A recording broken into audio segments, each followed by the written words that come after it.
안녕하세요, 대표님. 네. 오늘은 많은 분들이 궁금해하는 환율에 대해서 여쭤보려고 해요. 네네. 많은 분들이 사실 에임 이용할 때 환율에 대해서 궁금증이 많거든요. 뭐 환율 타이밍을 노려야 되냐 이런 식으로 이제 여쭤보시는 분들이 많은데 요거에 대해서 한번 말씀 부탁드립니다. 제가 사실 이 얘기를 되게 많이 드렸는데 서면으로도 하고 1대1 문의로도 답변 드렸는데 그 타이밍이라는 것에 뭔가 욕심? 우리나라는 하도 격변의 세대를 지나와서 그런지 뭔가 어떤 때를 놓치지 않으면 안 된다는 게 굉장히 많으세요.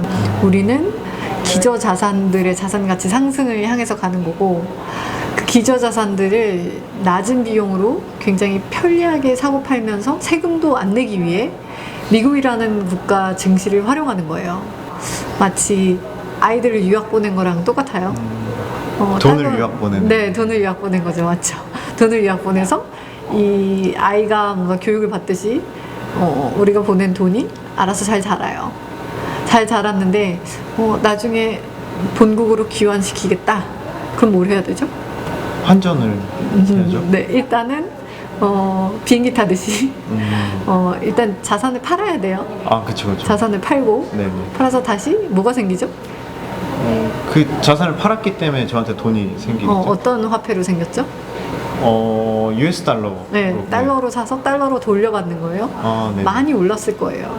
그러니까 미국에 유학 보냈는데 영어가 늘겠지 한국어가 늘면 안 되잖아요. 네네네. 그쵸? 그래서 늘었어요. 미화로. 네네. 그래서 두둑하게 달러가 생길 거예요. 시간을 충분히 주면. 네. 그래서 그 챙긴 달러를 본국으로 귀환시키려면 그 다음에 이제 환전 얘기하시는 거죠. 네네. 이제 환전을 하려고 보면 그때 환율이 중요하겠죠. 아, 그렇죠. 그때는 중요하죠. 네, 그때 중요하죠. 근데 미국에 이미 보내놓은 자식이 지금 당장 본국에 귀환하면 어떤 가치를 발휘할 것인가 이런 고민할 필요 있을까요? 없을 것 같아요. 네, 미국에서 공부 잘하면 되잖아요. 그렇죠. 그죠? 근데 오늘 오면 얘가 나을까? 아니면 3년 정도 뭐 예를 들면 뭔가 경력을 좀 쌓고 오면 귀환했을 때 더 좋을까? 이건 좀 분리된 문제란 말이죠. 그렇죠. 좀 관점이 아예 다르네요. 네, 이거 어떻게 다른 거냐면 미국에서의 기회와 한국에서의 기회의 상대적인 가치에 대해서 생각해야 되는 거죠, 따로. 네네, 그렇죠. 그죠? 똑같아요. 환전도 이게 재밌는데 환율이라는 거는 그렇잖아요. 미국에 계속 남아있을까 아니면 한국에 데리고 오는 게 나을까? 이 고민할 때는 우리나라 경기도 중요할 거지만 상대적인 미국의 경기도 중요하겠죠? 네네. 미국에서 기회가 더 좋으면 한국에 올 이유가 없잖아요. 그렇죠. 그죠? 네네. 근데 일단 실력이 출중하니까 팔고 우리 자산이 올랐으니까 팔고 네네. 한국으로 올까 미국에서 있을까에 대한 문제에 있어서 미국과 한국의 상대적인 화폐 가치가 중요해지는 거예요. 환율이라는 것은. 네네. 그리고 이건 자산 가치 오른 거와는 상관이 없어요. 우량한 자산은 꾸준히 오르는 거고 네. 환율은 각 국가 두 개의 국가의 말 그대로 상대 가치니까 오르내림 있는 밴드 범위 안에서 움직이거든요. 그러니까 지붕을 뚫고 올라서 환율이 오르는 게 아니에요. 1140원대에서 지난 5년 오르내림이거든요. 그래서 환율의 변화로 돈을 벌려면 오를 때 사고 내릴 때 팔고 네. 거꾸로죠. 죄송합니다. 내리면 사고 오를 때 팔고 이걸 계속 해야 돼요. 이거 한국인에게 되게 익숙하죠.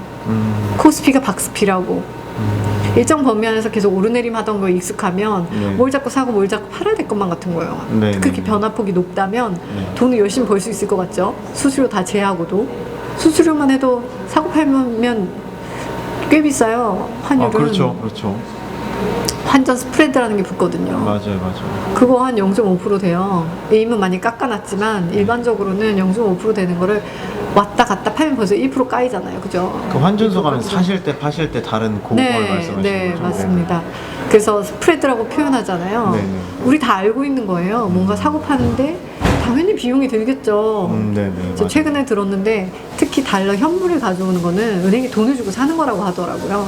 전신환이랑 다르고. 핵심은 그 일정 범위 안에서 움직이는 걸 가지고 돈을 벌려면 샀다 팔았다를 계속 해야 되는데 그러면 우리 기저자산도 팔아야 돼요. 계속 오를 건데 왜 자꾸 팔아야 돼요? 그리고 이상한 시점에 기저자산의 움직임과 달러 환율의 움직임은 반대거든요. 이것도 알려드리고 싶은 건데 결국 그래서 엄청나게 돈을 사고 팔고 하고 싶으면 달러 가지고만 하시면 돼요. 근데 우린 달러에 투자한 게 아니라 달러를 가지고 살 수 있는 기저자산들, 우량 자산들이라고 하는 것들, 성장 자산이라고도 표현하잖아요. 네. 그럼 오르는 것들이 뚝 꺾였을 때 안전자산 중에서 대마왕인 달러의 환율이 엄청 오르는 거예요. 달러의 가치가. 그래서 환율이 오르는 거거든요. 그래서 결국은 막 정말 큰 돈 벌고 싶으면 이 익스트림한 이벤트에 뭔가 뭐랄까 이 익스트림 이벤트에 베팅을 해야 돼요. 잘 아시잖아요. 에임이 베팅하는 회사라고 그러지 않았죠? 아, 그렇죠. 베팅 안 하기 위해서 노력하는 회사라고. 네. 최대한 방어. 네. 베팅을 안 하면 유유자적하면서 돈을 벌 수 있어요. 이게 리스크 해칭의 핵심이에요. 하나만 놓고 해칭할 수 있는 게 아니라 여러 가지를 가지고 포트폴리오 안에서 서로 다르게 움직이는 걸 이용하는 거거든요. 근데 하나의 베팅 무조건 안 되는 거예요. 환율에 베팅하면 기저자산 가치 떨어졌을 때 팔아야 돼요. 반대잖아요. 근데 오히려 이걸 되게 재밌게 생각하면 야 내가 오늘 마침 투자를 하기로 결정했는데 네. 알고 보니 되게 환율이 높을 때 들어갔네? 해서 나중에 아쉬워하시는 것 같아요. 근데 생각해보세요. 환율이 높았다는 건 자산 가치가 떨어져 있을 가능성이 굉장히 커요. 아, 그러네요. 싸게 산 거예요. 네네. 그리고 또 반대로 자산 가치가 막 떨어져서 불안해서 팔고 싶어요. 혹은 요즘에 잘 안 오르는 것 같아서 팔고 싶어요. 그럴 때는 달러 환율이 올랐을 가능성이 크죠. 그러니까 자산 가치 손실을 보전해주고 내가 시장 꼭지점에 들어가는 것에 대한 또 상대적인 기회 비용을 줄여주고 서로 간에 그 미국 말로는 워시예요. 하나 오르면 하나 내리고 내리면 오르고 그래서 전반적인 포트폴리오 변동성을 잡아주자는 거지. 이걸 어느 쪽 하나를 보고 베팅을 하자는 게 아니거든요. 그럼에도 불구하고 에이머들이 많은 에이머들이 하고 싶어하는 게 이거예요. 달러를 먼저 바꿔놨다가 쌀 때 네네. 추이 보면서 들어가야지. 아. 자, 추이를 봅니다. 언제까지 보실 건가요? 똑 떨어졌을 때 6개월 정도 기다리셔야 돼요. 어쩌면 1년일지도 몰라요. 네. 떨어지는 게 언제 올려고. 그 시점은 사실 모르니까. 네, 근데 확실한 건 3년 놓고 봤을 때는 오늘이 제일 낮은 가격이에요. 빠르게 투자하시고 그 시간을 버셔야 되고 그 3년이란 기간 내에 오는 자산 가치의 상승을 당연히 빨리 얻으셔야 돼요. 근데 타이밍 볼 필요 없다고 계속 얘기하는 게 제가 타이밍을 보려면 어떤 투자해야 되는지 아세요? 뭐 환치기 이런 거. 네, 달러 환율로는 환율 샀다 팔았다도 해야겠죠. 네. 근데 환율을 가지고 귀신같이 예측해야 된단 말이에요. 물론 근데 언제? 지금 그건 좀 1170원인데 언제 1100원 될 때까지 기다릴 거예요? 그러면 주식은 오를 텐데 네. 그동안 배당도 받을 수 있는데 어차피 되게 미니스큐한 베팅들이에요.